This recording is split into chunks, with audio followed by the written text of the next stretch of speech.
Skilla. Chillax, chillax.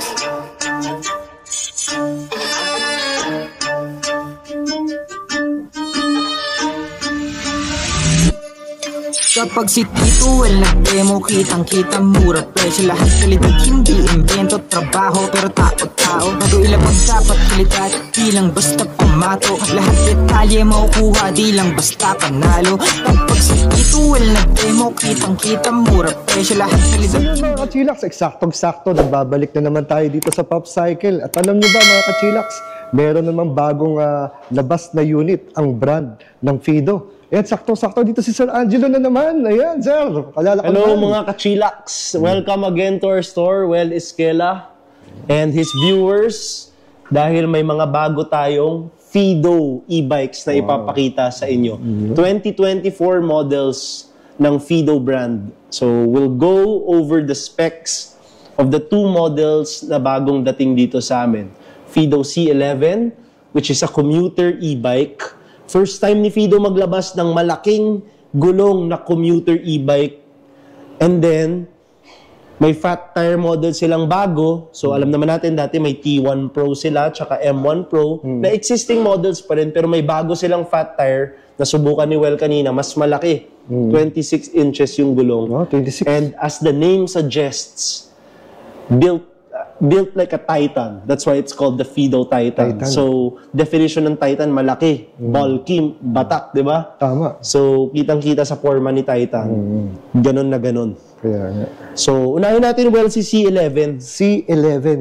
Ito, sobrang excited na ako for a long time sa C11 kasi maraming mga cyclists or bike enthusiasts na naghahanap ng ganitong size. Kumbaga mga sanayan talaga sa biking.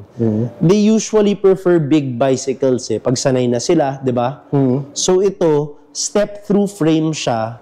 Kahit malaki yung gulong, 27.5 inches, step-through frame yung ginawa ni Fido, which is really, really helpful. Kasi hindi mo sinacrifice yung height ng bike with the big tires, but because of the step-through frame, ang dali niya sakyan. Step, and then you're on the saddle na.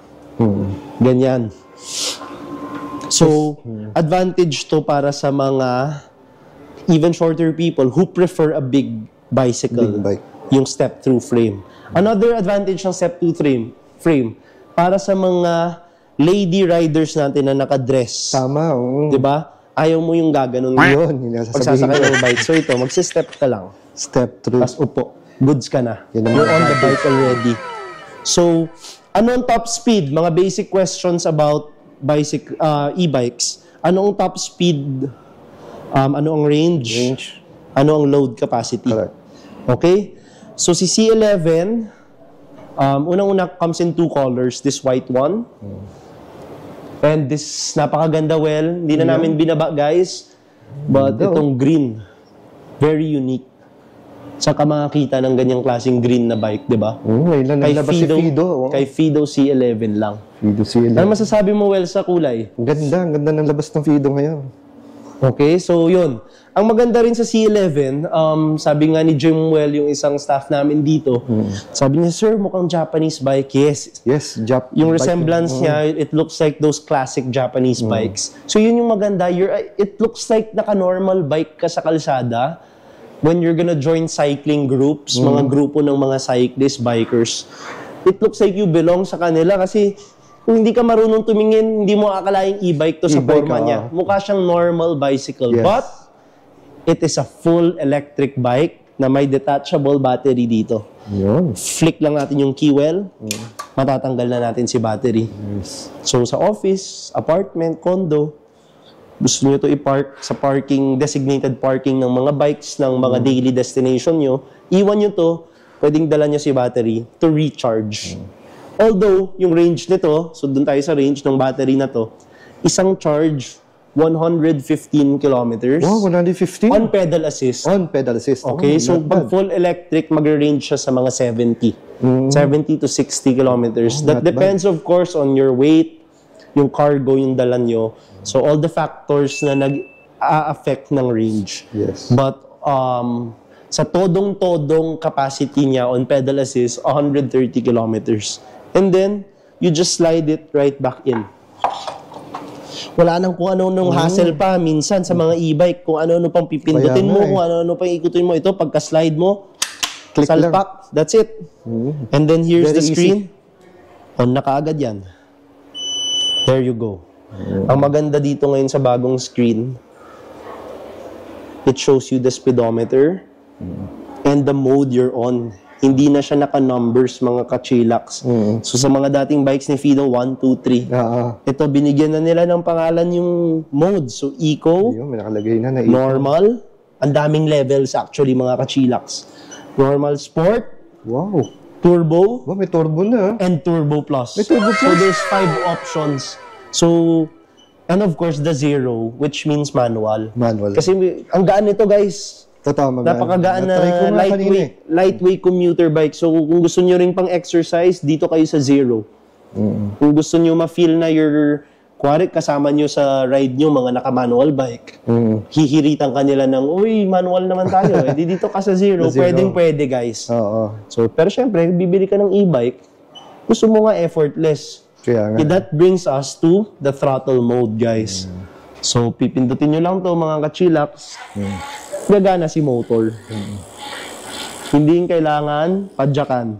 Yes. Yes. And of course, yung alam na nating lahat is the pedal assist. Pag pinadyak natin yan, Yan, oh. mag-on rin yung assist niya. Okay, what else yung great sa Fido C11? The design, you have the option of pedaling manually, pedal assisted, and throttle na favorite ng mga e-bike users. Yes, oo. Huwag na tayo in denial. Ako mismo, favorite ko rin yung throttle ng throttle kapag naka-ride, di ba? Ikaw rin, well, sigurado. Kaya no? nga, kaya nga ako nag-e-bike eh. Kaya nga may e-bike, di ba? And then, it has built-in horn, guys. Medyo malakas siya compared sa mga dating Fido, no? Lakas. Ayun. Not bad. Rinig tayo niyan. Ang ganda ng fender design. Di ba? Very premium. Quick release si tires sa harap.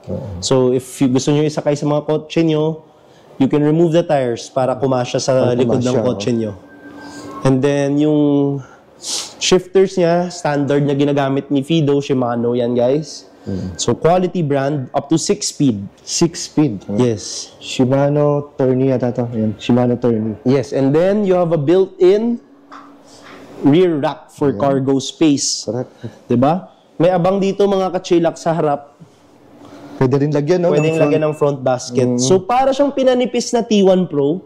Kumbaga may rear rack ka sa likod, pwede kang may basket sa May harap. basket. Pero commuter bike yung datingan. And then it's powered by a 500 watts motor. Capable of a top speed na 40 kilometers per hour. Wow. So for a pedal assist bike, guys, mabilis siya. Ita-throttle mo magpo-40 siya. By the way, ito, na-mention ko yung range, pero yung specs niya, this is 11.6 AH. Detachable battery. Lithium, of course. Fido doesn't use anything but lithium. And then yung stem mo dito, adjustable. So preference na yan, guys, kung gaano kalapit or gaano kalayo from your saddle yung handlebar ninyo. Yes. So decision na yan ng user. Adjustable, no? Yes. And then you have the front suspension. So kahit malaki gulong, nilagyan nila ng suspension, guys. Ganda. And hydraulic brakes. So hindi nyo na kailangan i-upgrade pa. So you get all of that. Quality battery, lithium, powerful motor, 500 watts, hydraulic brakes, Shimano shifters, detachable battery, beautiful design. Ang gustong-gusto namin dito, 55,000 lang siya. Wow, 55,000 You lang. get all of that for 55K. So I really believe this will be 2024's top commuter bike of this category. Siyempre may ibang category, mga foldable, na mas preferin ng iba, depende sa need eh. Pero yung naghahanap ng talagang medyo purist cyclist, bicycle design, ito sobrang may potential, guys. Kaya ano pa inaantay nyo, visit to test it, experience it. And hopefully ma-review rin ni Yes. Uunahin niya yung electric motorcycle namin. Actually, he's here to pick it up, guys. Yun yung pauwi niya later. So abangan nyo rin si Sulong Pop vlog niya. But hopefully ma-review rin to ni next time. Yes, of course. Yes, so that's the C11. And before we move to the Titan, integrated yung Brake light. brake light. Yan, So, yun hindi gusto mo na ko. kailangan mag-charge ng brake light. At hindi ka reflector lang. Kumbaga, umiilaw siya. Yeah, very important yan, sir. Brake light. Ayan o. Diba? Kita ka nung mga nasa likod mo. Tama. Warranty at anong mode of payments. All units, regardless of the brand, 10 months warranty. For any defects, we replace it. No questions asked if it's proven to be defective. But thankfully, we carry brands na reliable, kaya hindi naman nagkaka-problem sa ganon. Pero may assurance kayo na you have warranty dito sa Popcycle. With the mode of payments, meron tayong Home credit, may tumatanggap po sila ng 12 months, 18 months, and then, pinakano po sa kanila is kung matagal na po kayo nagkaroon sa home credit is mas mababa na po yung down payment. Okay, and nakalimutan mo mention 0% interest. 0%. Wow, 0%. Yeah, so walang interest. Okay, we have online transfers sa mga bank namin and GCash. We accept cash, of course. And sa terminals namin, we have PayMaya that accepts all credit cards and debit cards. Boss, may installment ba kayo sa mga credit cards? Meron. Ano yung mga credit card nating tinatanggap? 0% rin, 12 months. BPI, BDO, Metrobank, and China Bank, and HSBC. Yeah, so 5 major banks, guys. 0% installment or through home credit. So, thank you.